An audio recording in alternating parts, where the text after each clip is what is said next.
শেরপুরে নালিতাবাড়িতে নতুন করে 4টি ইউনিয়নের 71টি গ্রাম প্লাবিত, পানিবন্দী 40,000 পরিবার।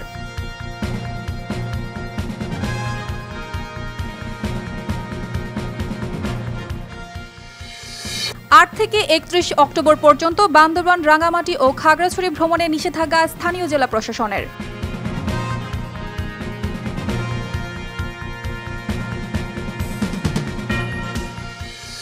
বাংলাদেশ সেনাবাহিনী মানুষের পাশে দাঁড়িয়ে আস্থার প্রতীক হিসেবে স্বীকৃতি লাভ করেছে বলে মন্তব্য প্রধান উপদেষ্টা ডক্টর মোহাম্মদ ইউনূসের।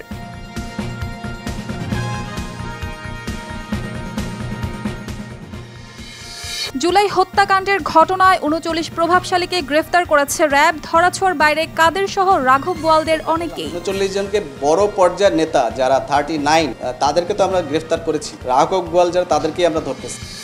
7 দিনের মধ্যে ছাত্রলীগকে সন্ত্রাসী সংগঠন হিসেবে নিষিদ্ধ সহ 7 দফা দাবি জানিয়েছেন আমার দেশ পত্রিকার ভারপ্রাপ্ত সম্পাদক মাহমুদুর রহমান। 7 দিনের মধ্যে ছাত্রলীগকে সন্ত্রাসী সংগঠন করে নিষিদ্ধ ঘোষণা করতে হবে।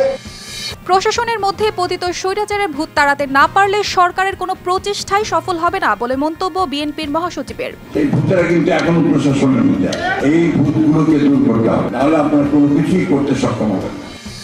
যানজট নিরসনে কাজে আসেনি আওয়ামী লীগ সরকারের 1000 কোটি টাকার মেগা প্রকল্প। প্রধান সড়কে রিকশা, ইজি বাইক বন্ধ হলে পরিস্থিতি উন্নতির আশা যাত্রী কল্যাণ সমিতির। গরিবের কান্নায় ভিজছে অস্থিতিশীল কাঁচা বাজার। রাজধানীতে কাঁচামরিচের কেজি 400 টাকা, বেড়েছে সব সবজির দাম।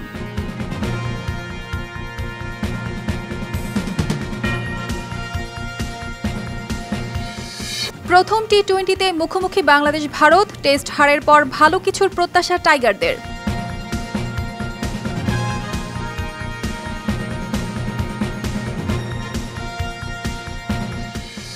বৈরুতে ভয়াবহ বিমান হামলার পর থেকে নাসরুল্লাহর সম্ভাব্য উত্তরসূরির সঙ্গে যোগাযোগ বিচ্ছিন্ন। সন্ত্রাসী তালিকা থেকে তালেবানকে বাদ দিচ্ছে রাশিয়া।